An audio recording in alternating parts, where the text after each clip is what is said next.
नमस्कार मेरे डर और सस्पेंस के शौकीन साथियों। मैं हूं आपका दोस्त अंतरिक और स्वागत है आपका अंतरिक्ष ज्ञान पर। आज की कहानी कोई साधारण हॉरर कहानी नहीं है।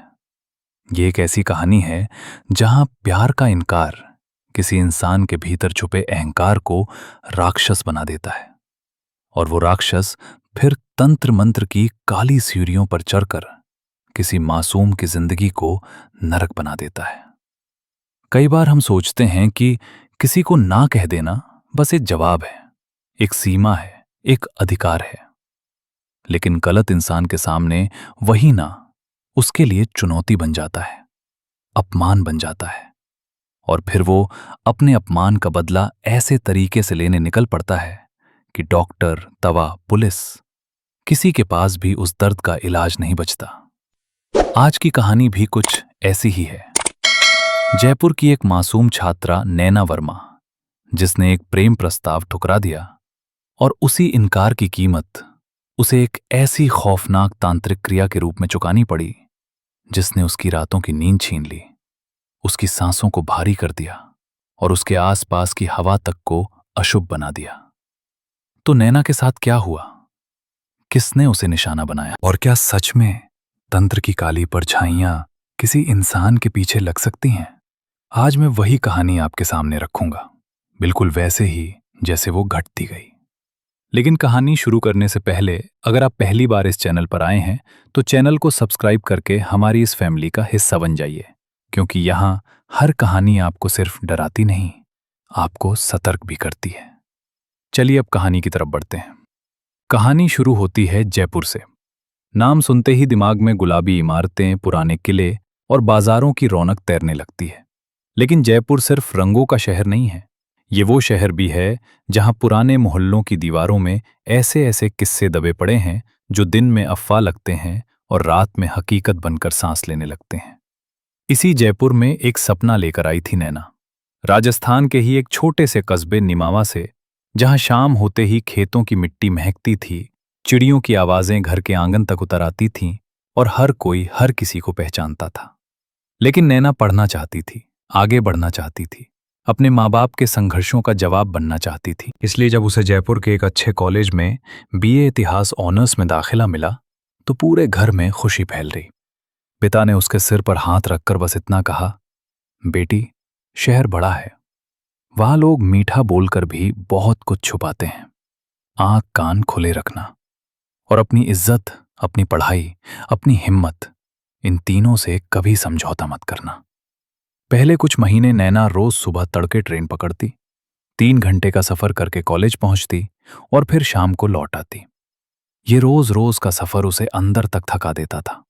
और एक दिन कॉलेज की लाइब्रेरी में उसकी दोस्त रिया और नीलम ने उसकी हालत देख ली। रिया जयपुर की ही रहने वाली थी और नीलम किशनगढ़ से पढ़ाई करने आई थी।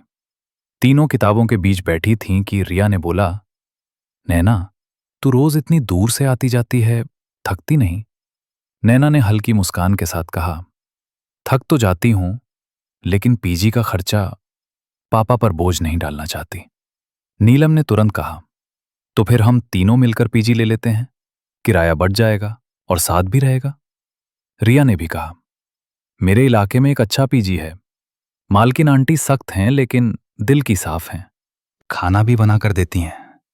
नैना थोड़ी घबराई, पापा मानेंगी क्या?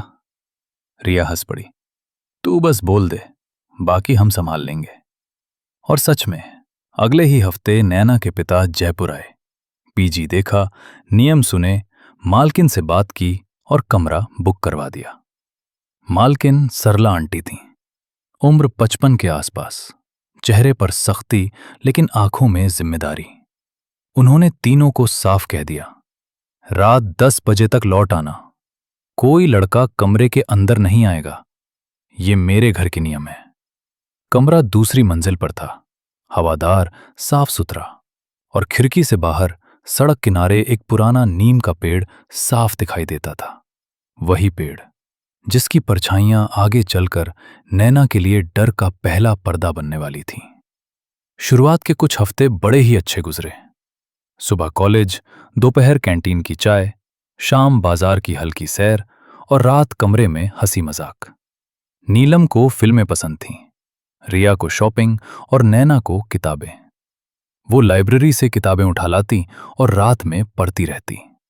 रिया की जिंदगी में एक और इंसान था, उसका बॉयफ्रेंड राघव, जो जयपुर के ही एक इंजीनियरिंग कॉलेज में पढ़ता था। वो कभी कभी मिलने आता, लेकिन पीजी के गेट के बाहर ही खड़ा रहता, अंदर नहीं आता। शायद आंटी के नियमों की वजह से, या शायद इसलिए कि उसे नियम तोड़ने की जरूरत नहीं थी। उसे तो बस देखना आता था। नैना ने राघव को पहली बार तब देखा जब वो कॉलेज से लौट रही थी, और रिया ने गेट पर खड़े राघव को देखकर मुस्कुराकर हाय किया था। राघव ने भी हाथ हिलाया और उसी एक सेकंड में उसकी निगाह नैना पर ठहर गई। साधारण निगाह नहीं, ऐसी निगाह जैसे कोई इंसान सामने वाले को देख नहीं रहा, उसके भीतर उतर रहा हो। नैना ने उस पल कुछ नहीं कहा, लेकिन दिल के किसी कोने में एक हल्की सी चुभन रह गई। एक अजीब सा एहसास कि ये नजर सामान्य नहीं थी। और फिर एक शाम मौसम बदलने लगा। आसमान में बादल छा गए, हवा में गर्मी थी जैसे बारिश होने वाली हो। तीनों कमरे में थीं कि रिया का फोन बजा। उसने उठाते ही कहा, हाँ ठीक है, 5 मिनट में, और फोन रखकर बोली, राघव पार्क के सामने वाली चाय की दुकान पर बुला रहा है, चलो चाय पी आते हैं। नैना ने माथा सिकोड़कर कहा, आंटी ने कहा था ना रात में बाहर, और मौसम भी। रिया हंस पड़ी, अरे बस 10 मिनट की बात, हम तीनों साथ हैं, कोई डर नहीं। नीलम भी बोली, चल ना, मन भी बदल जाएगा। और नैना मन मारकर मान गई। तीनों नीचे उतरी। सरला आंटी बरामदे में बैठी थीं। रिया ने बोल दिया, आंटी बस पार्क के सामने चाय पीने जा रहे हैं, 10 मिनट में। आंटी ने घड़ी देखी, जल्दी आ जाना, बादल गहरे हैं। और तीनों बाहर निकल गईं। पार्क के सामने छोटी सी चाय की दुकान थी, कुछ कुर्सियां, एक टेबल और सामने से आती हवा में मिट्टी की खुशबू। राघव पहले से बैठा था, नीली शर्ट और जीन्स में, और उसकी आंखों में वही चमक, वो चमक जो बाद में नैना को डराने वाली थी। उसने रिया को देखकर मुस्कुराया, आ गई? रिया ने हंसकर कहा, तू बुलाएगा और हम नहीं आएंगे? चाय का ऑर्डर हुआ, बातें शुरू हुईं, और राघव धीरे धीरे ऐसे सवाल करने लगा जैसे वो रिया से मिलने नहीं, नैना को समझने आया हो। तुम्हारा गांव कहाँ है नैना? नैना थोड़ा चौंकी, निमावा? राघव ने ऐसे सिर हिलाया जैसे उसे सब पता हो। वहां हरियाली होगी, यहां शहर में बस धूल और शोर। तुम्हें यहां अजीब नहीं लगता? नैना ने छोटा सा जवाब दिया, अभ्यास हो जाएगा। लेकिन राघव की बातें वहीं नहीं रुकी। उसने हल्की मुस्कान के साथ कहा, तुम जैसी शांत लड़की के लिए ये शहर खुरदरा है। तुम्हें तो ऐसी जगह रहना चाहिए जहां सन्नाटा हो, जहां प्रकृति हो। रिया ने महसूस किया कि राघव की बातों का निशाना बार बार नैना ही बन रही है। उसने माहौल बदलने के लिए हंसकर कहा, अरे तू आजकल फिलॉसफर बन गया है क्या? और राघव बस मुस्कुराया, लेकिन उसकी मुस्कान में कुछ ऐसा था जो नैना को भीतर तक असहज कर रहा था। वापस लौटते समय राघव पीजी तक साथ चला। रास्ते में उसने बातों बातों में कहा, इतिहास पढ़ती हो? राजस्थान का इतिहास वीरों की भूमि और रहस्यों की भी। नीलम ने झट से कहा, अंधविश्वास मत फैलाओ। राघव ने बहुत गंभीर होकर जवाब दिया, अंधविश्वास नहीं, एक अलग तरह का विज्ञान। और नैना के शरीर में जैसे ठंडी रेखा उतर गई। पीजी के गेट पर पहुंचकर रिया ने कहा, ठीक है, तू जा। राघव ने हां कहा, लेकिन उसकी नजर नैना पर टिक गई और बेहद धीमे स्वर में बोला, तुमसे बात करके अच्छा लगा नैना, फिर मिलेंगे। नैना ने सिर्फ सिर हिला दिया और अंदर चली गई। लेकिन दरवाजा बंद होने से ठीक पहले उसने पीछे देखा। राघव वहीं खड़ा था, उसी तरफ देखता हुआ। और तभी बिजली करकी, एक तेज रोशनी चमकी, और उस एक चमक में राघव का चेहरा पल भर को इतना सफेद, इतना भूतिया लगा, जैसे उस चेहरे पर इंसान का नहीं, किसी और ही इरादे का नकाब हो। नैना के हाथ कांप गए। उसने झट से दरवाजा बंद कर दिया। और उसे क्या पता था कि आज की इस छोटी सी शाम ने एक ऐसी चेन रिएक्शन शुरू कर दी है जिसका अंत सीधे उसके डर, उसकी बीमारी और फिर तंत्र के उस अंधेरे दरवाजे पर होने वाला था, जहां से वापसी आसान नहीं होती। उस शाम के बाद से नैना के भीतर एक अजीब सी बेचैनी बैठ गई थी। ऐसी बेचैनी जो दिखती नहीं थी, लेकिन हर वक्त उसके साथ चलती थी।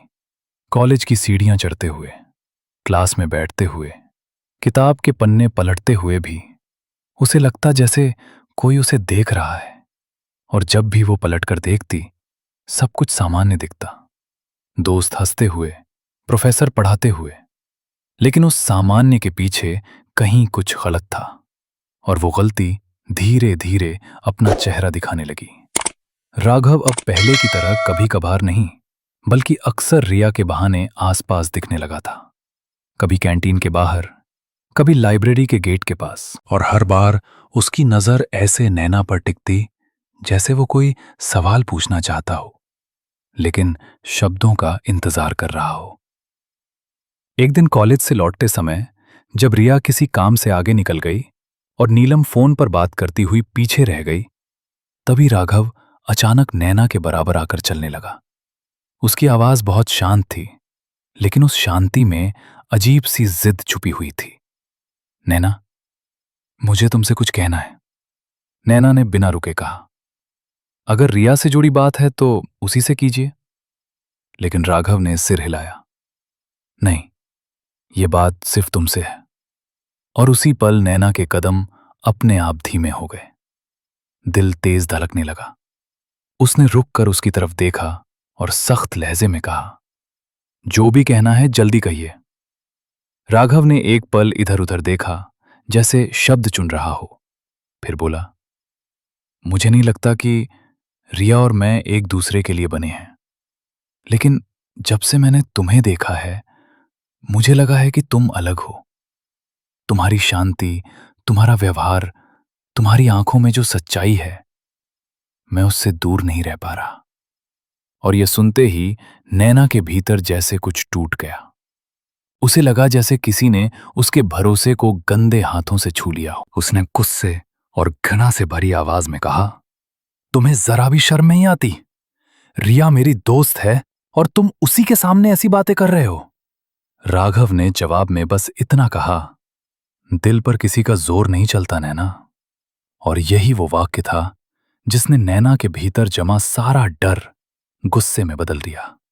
उसने एक सेकंड भी नहीं सोचा, हाथ उठाया और पूरी ताकत से राघव के गाल पर थप्पड़ मार दिया। आवाज इतनी तेज थी कि आसपास चलते लोग रुक कर देखने लगे।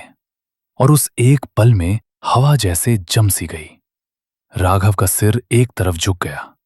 वो कुछ सेकंड तक चुप खड़ा रहा, फिर धीरे धीरे उसने अपना चेहरा सीधा किया। उसकी आंखों में अब कोई प्रेम नहीं था, कोई चाह नहीं थी। वहां सिर्फ अपमान से जन्मा हुआ अंधेरा था। उसने बहुत धीमी लेकिन रूह तक उतर जाने वाली आवाज में कहा, तुमने बहुत बड़ी गलती कर दी है नैना। कुछ अपमान ऐसे होते हैं जो इंसान भूलता नहीं। और ये कहकर वो बिना पलटे वहां से चला गया, जबकि नैना वहीं खड़ी कांपती रही। उसे उस थप्पड़ पर कोई पछतावा नहीं था, लेकिन राघव की आंखों में जो उसने देखा था वो उसे भीतर तक डरा गया था। उसी रात नैना को नींद नहीं आई। खिड़की के बाहर नीम के पेड़ की डालियां हवा में हिल रही थीं और उनकी परछाइयां दीवार पर ऐसे लग रही थीं जैसे कोई कमरे में चुपचाप टहल रहा हो। और बार बार उसके कानों में राघव की वही आवाज गूंज रही थी, कुछ अपमान इंसान भूलता नहीं। अगले दिन रिया को सब पता चला। वो रो पड़ी, बार बार माफी मांगती रही, लेकिन नैना जानती थी कि गलती रिया की नहीं थी। गलती उस इंसान की थी जिसने ठुकराए जाने को अपनी हार मानने से इनकार कर दिया था। और उधर राघव उस थप्पड़ के बाद सीधे अपने कमरे में नहीं गया। वो जयपुर की उन पुरानी गलियों की तरफ बढ़ चला जहां दिन के उजाले में भी सीलन और साया साथ साथ चलते हैं, जहां लोग धीमी आवाज में बातें करते हैं और दरवाजों पर अजीब निशान बने होते हैं, क्योंकि राघव के भीतर अब प्रेम नहीं बचा था। अब सिर्फ एक ही ख्याल था, मैना को ये एहसास कराना कि उसे ठुकराने की कीमत क्या होती है।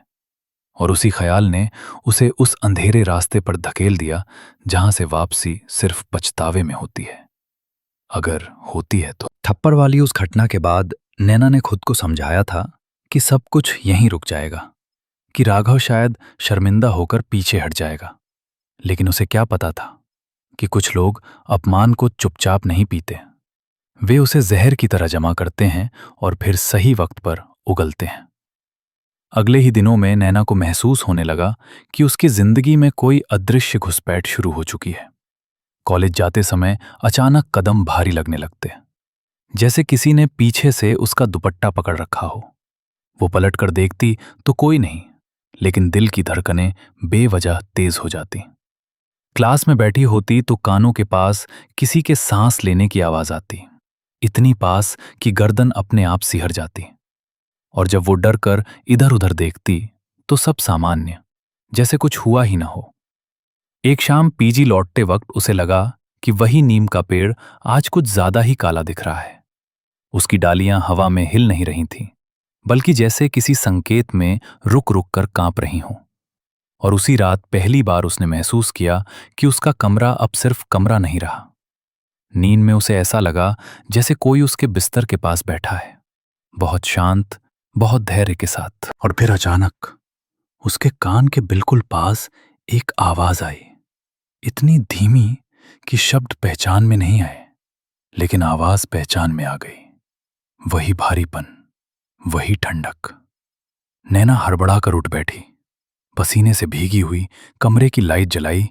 सब कुछ वैसा ही था, लेकिन हवा में अजीब सी गंध थी, जैसे जली हुई धूप और सड़े हुए पत्तों की मिली जुली बदबू। उसने खुद को समझाया कि ये डर है, बस डर। लेकिन अगले दिन से घटनाएं बढ़ने लगीं। उसके फोन पर रात के अजीब समय पर कॉल आने लगे। उठाने पर उधर से सिर्फ सांसों की आवाज, और फिर एक रात उसी सांसों के बीच उसका नाम, नैना। इतना साफ, इतना पास कि उसका हाथ कांप गया और फोन गिर पड़ा। वो भागकर रिया और नीलम के पास गई, सब बताया। लेकिन शब्द सुनते हुए भी दोनों के चेहरे पर वही सवाल था, ये सब सच में हो रहा है या? और यही शक नैना को सबसे ज्यादा डराने लगा, क्योंकि उसे अब अपने अनुभव पर भी भरोसा नहीं रह गया था। उसी दौरान उसने राघव को दोबारा देखा, कॉलेज के बाहर, सड़क के उस पार, भीड़ के बीच खड़ा, बिना किसी भाव के, बस उसे देखता हुआ। और जैसे ही नैना की नजर उससे मिली, राघव के होंठों पर बहुत हल्की सी मुस्कान आई, ऐसी मुस्कान जो खुशी की नहीं बल्कि इंतजार की थी। और उसी रात नैना ने सपने में खुद को उसी नीम के पेड़ के नीचे खड़ा देखा। चारों तरफ अंधेरा, पेड़ की जड़ें जमीन से बाहर निकली हुई, और उन्हीं जड़ों के बीच से किसी ने उसका नाम पुकारा। इस बार आवाज किसी इंसान की नहीं थी, बल्कि जैसे मिट्टी के नीचे से आ रही हो। और जब उसने डर के मारे पीछे हटना चाहा, तो उसके पैर जमीन से चिपक गए, सांस रुकने लगी। और उसी पल उसे एहसास हुआ कि ये सिर्फ पीछा नहीं है, ये तैयारी है, किसी ऐसी चीज की तैयारी जो धीरे धीरे उसके शरीर, उसके मन और उसकी आत्मा पर कब्जा करने आ रही है। और कहीं ना कहीं किसी अंधेरी जगह पर राघव उसी तैयारी का हिस्सा बन चुका है। अब नैना के लिए दिन और रात का फर्क खत्म हो चुका था, क्योंकि डर ने समय नहीं, जगह नहीं और तर्क नहीं माना था। वो सुबह उठती तो सिर भारी रहता, जैसे पूरी रात कोई उसके भीतर कुछ फुसफुसाता रहा हो। कॉलेज में बैठी होती तो किताब के अक्षर हिलते हुए दिखाई देते, मानो पन्नों के पीछे कुछ और पढ़ा जा रहा हो। और सबसे अजीब बात यह थी कि अब वो डर सिर्फ महसूस नहीं करती थी, वो डर सुनाई देने लगा था। कभी कानों के पास धीमी सी खरोंच जैसी आवाज, कभी किसी के नाखून फर्श पर घसीटने की ध्वनि, और कभी बिल्कुल पास से आती हुई फुसफुसाहट, इतनी नजदीक कि गर्दन के बाल खड़े हो जाएं। एक रात जब पीजी में सब सो चुके थे और बाहर हल्की बारिश शुरू हुई, नैना को अचानक लगा कि उसके सीने पर कोई बैठ गया है। सांस लेना मुश्किल हो गया, जैसे हवा भारी हो गई हो। उसने चीखने की कोशिश की, लेकिन आवाज गले में ही अटक गई। आंखें खुली थीं, लेकिन शरीर हिल नहीं रहा था। और उसी जड़ अवस्था में उसने देखा कि कमरे के कोने में अंधेरा गाढ़ा हो रहा है, जैसे कोई छाया दीवार से अलग होकर धीरे धीरे उसकी तरफ सरक रही हो। उस छाया से कोई चेहरा नहीं बन रहा था, बस एक दबाव था, एक मौजूदगी थी। और फिर उसी भारीपन के बीच एक आवाज आई, इस बार साफ, ठंडी और निश्चिंत। अब तुम अकेली नहीं हो। और उसी पल नैना को अपने हाथ पर तेज जलन महसूस हुई, जैसे किसी ने अंगुलियों से उसे जला दिया हो। जब वो हड़बड़ा कर उठी, सांसें हाँफ रही थीं, पसीना पूरे बदन से टपक रहा था और हाथ की त्वचा पर हल्की सी लाल लकीरें उभर आई थीं, जैसे किसी गर्म धातु ने छू लिया हो। अगले दिन से उसकी तबीयत तेजी से गिरने लगी। उसे बिना वजह उल्टियां आने लगी। खाना गले से नीचे नहीं उतरता था। आईने में चेहरा देखने पर उसे लगता जैसे उसकी आंखों के पीछे कोई और झांक रहा है। और जब वो डर कर आईना ढक देती, तब भी उसे वही निगाहें महसूस होती। रिया और नीलम घबरा गईं। उन्होंने डॉक्टर को दिखाया, जांच हुई, रिपोर्ट्स आईं, सब कुछ नॉर्मल। और यही शब्द नैना के लिए सबसे डरावना था, क्योंकि जो चीज उसे तोड़ रही थी वो किसी रिपोर्ट में नहीं आ सकती थी। उसी बीच एक रात नैना ने साफ देखा कि कमरे की दीवार पर अजीब सी आकृतियां उभर रही हैं, जैसे किसी ने गीली मिट्टी से निशान बना दिया हो। और उन निशानों के बीच बीच में कोई चिन्ह था, ऐसा चिन्ह जिसे वो पढ़ नहीं पा रही थी, लेकिन जिसे देखते ही उसका दिल डूबने लगता था। उसने चीख कर रिया को बुलाया, लेकिन रिया के आते ही दीवारें फिर साधारण हो गईं, जैसे कुछ हुआ ही ना हो। और यहीं से नैना को यकीन हो गया कि जो भी हो रहा है वो सिर्फ उसके लिए है, सिर्फ उसी को दिखाया जा रहा है। उसी समय शहर के दूसरे छोर पर राघव एक ऐसी जगह पहुंच चुका था जहां लोग दिन में जाने से भी कतराते हैं। पुराने मकानों के पीछे एक टूटे हुए मंदिर नुमा ढांचे के पास, जहां हवा में धूप, राख और किसी सड़े हुए फूल की मिली जुली गंध थी। और वहां बैठा वो आदमी जिसकी आंखें इंसान की तरह नहीं चपकती थीं। राघव की बातें सुनकर बस इतना बोला, जिसे तोड़ना है उसकी आत्मा पहले थकानी पड़ती है। और उसी पल नैना के कमरे में रखी मोमबत्ती अपने आप बुझ गई, जैसे किसी ने फूंक मार दी हो। और नैना को पहली बार एहसास हुआ कि अब ये डर सिर्फ चेतावनी नहीं है, ये क्रिया है। और ये क्रिया अब शुरू हो चुकी है। अब नैना की हालत ऐसी हो चुकी थी कि उसे खुद समझ नहीं आ रहा था कि वो जाग रही है या किसी लंबे बुरे सपने में फंसी हुई है, क्योंकि जो कुछ उसके साथ हो रहा था वो नींद और हकीकत के बीच की रेखा को मिटा चुका था। सुबह उठते ही उसका शरीर दर्द से भरा रहता, जैसे पूरी रात कोई उसे पकड़कर हिलाता रहा हो। उसकी आवाज कमजोर पड़ने लगी थी, बोलते समय गला सूख जाता और कई बार शब्द मुंह से निकलने से पहले ही टूट जाते। आईने में देखने पर उसे अपना चेहरा अपना नहीं लगता था। आंखें धसी हुई, त्वचा बेजान, और माथे पर बिना किसी चोट के नीले से निशान उभरने लगे थे, जैसे किसी ने भीतर से दबाया हो।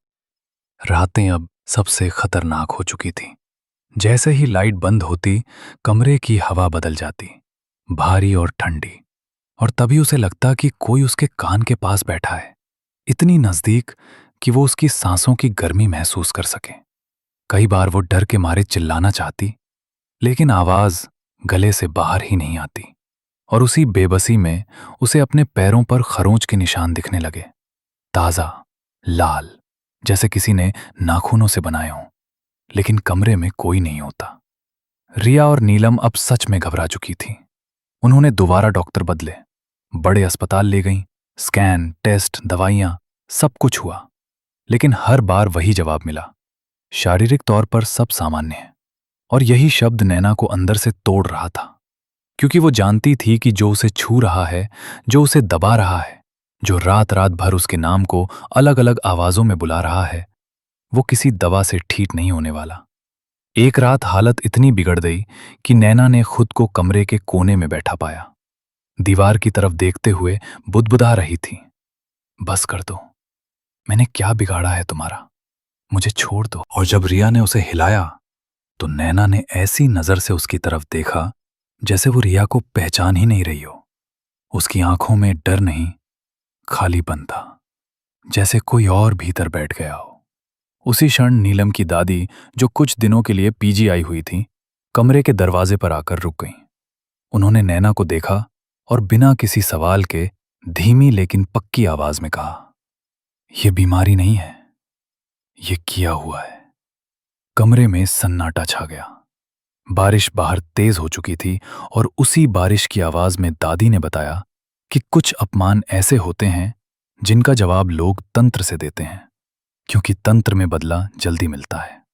उन्होंने नैना के माथे पर हाथ रखा और कहा, जिस शक्ति ने इसे पकड़ा है वो अभी पूरी तरह नहीं उतरी, लेकिन अगर देर हुई कोई ये इसे छोड़ने वाली नहीं। और उसी पल नैना के शरीर में तेज झटका आया, जैसे किसी ने भीतर से खींच लिया हो। उसकी आंखें पलट गईं और उसके मुंह से एक अजनबी सी आवाज निकली, ऐसी आवाज जो नैना की नहीं थी, भारी, ठंडी और अजनबी। और कमरे में मौजूद हर इंसान को उसी पल एहसास हो गया कि अब ये मामला डॉक्टरों का नहीं रहा, अब ये अंधेरे और रोशनी की सीधी टक्कर बनने वाला है। और अगर सही वक्त पर सही कदम नहीं उठाया गया तो नैना सिर्फ बीमार नहीं, गायब भी हो सकती है। उस रात के बाद सबको समझ आ गया था कि अब पीछे हटने का कोई रास्ता नहीं बचा है, क्योंकि नैना अब सिर्फ डर नहीं रही थी, वो धीरे धीरे खुद से दूर होती जा रही थी। जैसे उसका शरीर यहां था लेकिन उसकी चेतना कहीं और खींची जा रही हो। नीलम की दादी ने बिना समय गवाए साफ शब्दों में कह दिया कि जिस क्रिया से ये सब शुरू हुआ है उसे तोड़े बिना ये शक्ति नैना को छोड़ने वाली नहीं है।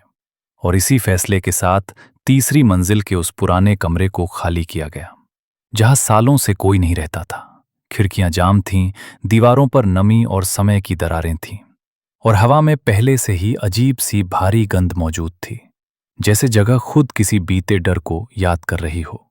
दादी ने वहां दिया जलवाया, धूप रखी और नैना को बीच में बिठाया। नैना की आंखें आधी खुली थीं, लेकिन नजर किसी को नहीं देख रही थीं। उसके होंठ बार बार हिल रहे थे, जैसे कोई भीतर से कुछ दोहरा रहा हो। और जैसे जैसे मंत्र शुरू हुआ, कमरे की हवा और भारी होने लगी। दिए की लौ बिना हवा के ही कांपने लगी। और तभी नैना के शरीर में एक झटका आया, इतना तेज कि रिया डर के मारे पीछे हट गई। और उसी झटके के साथ नैना के मुंह से फिर वही अजनबी आवाज निकली, इस बार साफ, मजाक उड़ाती हुई। बहुत देर कर दी। दादी ने बिना डरे मंत्र तेज किया, लेकिन उसी पल खिड़की अपने आप जोर से बंद हो गई। दिया बुझ गया और पूरा कमरा एक सेकंड के लिए घुप अंधेरे में डूब गया। उस अंधेरे में किसी के कदमों की आवाज गूंजी, भारी और गीली सी, जैसे कोई नंगे पैर फर्श पर चल रहा हो।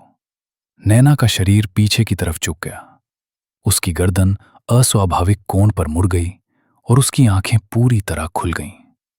लेकिन उन आंखों में नैना नहीं थी।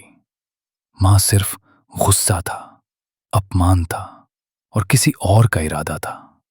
और उसी क्षण दादी ने वो शब्द बोले जो आम लोग नहीं बोलते, वे शब्द जो सिर्फ सुने जाते हैं जब किसी आत्मा को जाने का आदेश दिया जाता है।